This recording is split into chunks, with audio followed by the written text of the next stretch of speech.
Effectivement, on a cet enjeu-là de créer de la récurrence d'usage par les push et par de nouveaux services que l'on brode autour de ce fil d'actu. Et donc il y a notamment le carrousel qui est en haut avec des animations, des tests, des quiz qu'on essaie de mettre à disposition des clients.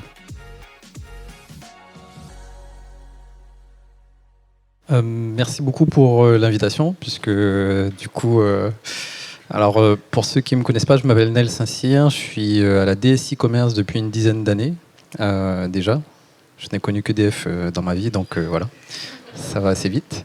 Je suis manager d'équipe et effectivement, Sonia parle de notre rencontre aujourd'hui, puisque effectivement, ça fait depuis quelques temps que je connais Batch, mais par contre, j'avais mis en avant Lucille, qui est la product manager de EDF et moi, l'application EDF et moi, pour faire cette présentation, mais elle n'a pas pu venir parce qu'elle est malade, donc je prends le relais.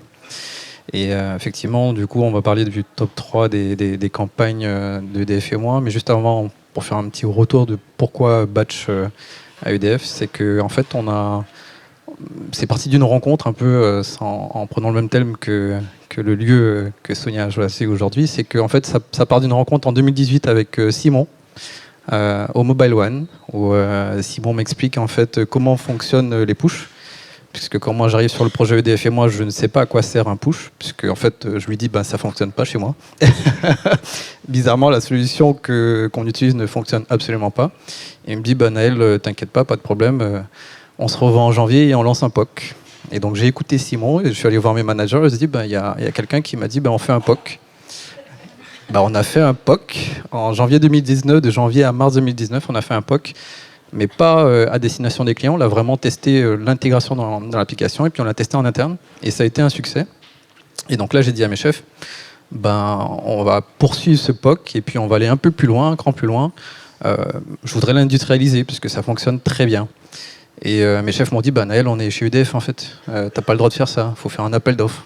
Je lui ai dit, oui, il faut faire un appel d'offres, mais je sais que je veux Batch en fait. Il dit, c'est pas ça un appel d'offres, Naël, donc forcément... Il faudra peut-être couper ça au montage, mais ça on verra. mais en tout cas, effectivement, c'est vraiment comme ça que ça s'est passé. Et du coup, ce qu'on a fait, c'est qu'on a mis un peu en concurrence Batch dans un premier temps avec un second POC qu'on a fait à la fin de l'année 2019. On a mis en concurrence avec le très gros concurrent que beaucoup connaissent aussi aujourd'hui, qui s'appelait AxeEngage, qui a été racheté par Airship. Et donc on les a mis en concurrence. Les deux POC, peu ou prou, en termes de fonctionnalité, ils nous racontaient la même chose. Je le dis vraiment de manière transparente parce que à l'époque, je connaissais absolument pas le domaine, donc je savais pas que Batch était le leader sur le marché. Et donc en termes de fonctionnalité, je trouvais que c'était la même chose. Par contre, en termes d'équipe et de support, ça n'avait rien à voir. Batch était devant sans problème, puisqu'effectivement, AxeEngage, dans son modèle d'activité, était très axé sur un modèle américain qui ne m'allait pas du tout. Ça, je ne leur disais pas, évidemment. Et donc, à ce moment-là, on décide de lancer en fait une phase d'industrialisation avec Batch. Et c'est là que je vais vous donner les dates quand même, parce que c'est important. On est fin 2019, quand on décide de se lancer dans cette démarche. Et je dis très honnêtement à Simon, on est sur du temps long à EDF. Et il n'a pas été chafouin quand je lui ai dit ça. Bien au contraire, il m'a dit, Naël, t'inquiète pas, je voudrais établir un partenariat dans la durée avec EDF, donc on prendra le temps qu'il faudra. Et en fait, si je vous disais de retenir la date, c'est qu'en fait, le premier push qui était envoyé sur EDF et moi avec Batch, c'était à l'automne 2021. Donc vraiment, ça a été un chemin semé d'embûches administratives, stratégiques, contractuelles, et bien entendu relationnelles, puisqu'effectivement, il y avait des stratégies internes pour pouvoir déterminer quelle est la solution qu'on a utilisée.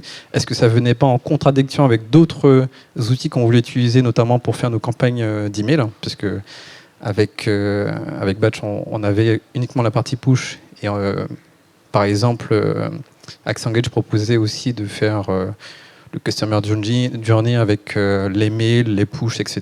Et donc moi, ce que j'avais dit, c'est que là, ce dont on a besoin rapidement, c'est de changer notre outil de push. Voilà pour la petite histoire. Et maintenant, je vais vous parler du top 3 des campagnes qu'on a réussi à mettre en place grâce à Batch et pour lesquelles en fait, on a réellement maintenant un suivi de la performance de nos campagnes, ce qui n'était pas le cas avec l'ancien outil qu'on utilisait. Et surtout, on a la possibilité de mettre en place de nouvelles campagnes très facilement. Et c'était très simple pour les équipes aussi IT, dont je suis le responsable aujourd'hui. Donc, je ne suis plus chef de projet EDF et moi, je suis manager SI à EDF. Et ben, les équipes sont contentes à la fois côté marketing et côté SI. Donc, sur le premier cas d'usage, en fait, on a lancé un push sur les éco-gestes. C'est-à-dire qu'en fait, on incitait les clients à modifier leur comportement dans leur logement pour pouvoir faire des économies d'énergie. On est clairement dans le thème en ce moment. Je pense que tout le monde lit un peu la presse, comment on va passer l'hiver, etc. Je ne vais pas saper le moral de tout le monde, mais c'était un petit peu les pushs du moment. Et ça, on l'a lancé au mois de janvier, donc lorsqu'on était en plein dans l'hiver. Donc c'est un push qui a effectivement un très bon taux de transformation, parce qu'on est à plus de 15% sur Android et 11% sur iOS. Et ce sont des taux qu'on n'avait jamais connus auparavant. Donc on est effectivement très content d'avoir ce type de taux. Et là, en fait, on tombe sur l'écran qui est juste sur la droite. C'est le fil d'actu EDF et moi. Et donc, juste pour redonner un petit élément de contexte aussi, c'est que l'application EDF et moi, en soi, on peut se demander pourquoi est-ce qu'un utilisateur lambda irait sur l'application EDF et moi. Parce que, je ne sais pas, vous, moi, une fois que j'ai souscrit un contrat d'électricité, quelle raison j'ai d'utiliser une application d'un énergéticien tous les jours? En fait, tant l'application SNCF Connect, je vais pouvoir l'utiliser régulièrement chaque fois que je me déplace. Par contre, EDF et moi, j'ai très peu de raisons. Et effectivement, un des moteurs de la récurrence d'usage d'EDF et moi, c'est le fil d'actu. Et donc, effectivement, beaucoup de push vont permettre d'atterrir sur ce fil d'actu qui permet de suivre sa consommation au jour le jour. Donc un pas quotidien donc soit un pas quotidien, c'est-à-dire que tous les jours, soit la maille 30 minutes. Donc quand on clique sur le petit bouton là qui est la courbe de charge. Et effectivement, on a cet enjeu-là de créer de la récurrence d'usage par les push et par de nouveaux services que l'on brode autour de ce fil d'actu.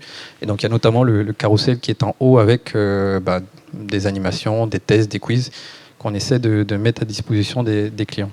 Donc ça, c'était le premier cas. Le deuxième, c'est le ménage de printemps avec les partenariats qu'on établit avec différentes sociétés. Donc on fait de l'export d'affaires. Et donc là, en fait, on incite, en lien avec le push précédent, à renouveler la gamme de ces équipements, en fait, notamment des équipements qui sont très énergivores. En fait, on incite les clients à les renouveler et on leur prévoyait jusqu'à 500 € d'économie sur le remplacement de leur ancien appareil. Donc là, pareil, un gros succès sur les taux de transformation avec 25% sur Android et plus de 14% sur iOS. Et puis pour terminer, sans être trop long, sur le dernier cas, sur une démarche qui est un petit peu clairement qui s'inscrit dans la raison d'être et dans les valeurs du groupe EDF. Donc c'est autour du don d'énergie, sachant que le don d'énergie est un partenariat qui a été établi avec la Fondation Abbé Pierre et qui vise en fait à aider les clients qui sont en situation de précarité énergétique. Donc l'idée, c'est d'arriver en fait à leur permettre de subventionner leur énergie en faisant des dons qui sont subventionnés et abondés par EDF systématiquement, qui sont reversés à la Fondation Abbé Pierre qui se charge de le distribuer à ces clients-là. Et ce partenariat-là, qui existe depuis 2018, si je ne me trompe pas, a un grand succès. Et c'est vrai que quand on a des pushs ORAP, on atteint des records aussi sur les taux d'ouverture, avec 11% sur iOS et plus de 15% sur Android. Donc on est aussi très fiers de cette fonctionnalité. À l'époque, quand on l'a lancée en fin 2018, elle devait durer 1 an. Et finalement, on voit qu'en 2022, on l'a encore, parce que ça intéresse toujours les clients d'être aux côtés des personnes qui sont en situation de précarité énergétique, même si ce n'est pas évident pour eux également. Et donc on a laissé cette fonctionnalité et peut-être même on pense à l'élargir, mais ça reste encore dans les cartons pour le moment. Merci beaucoup.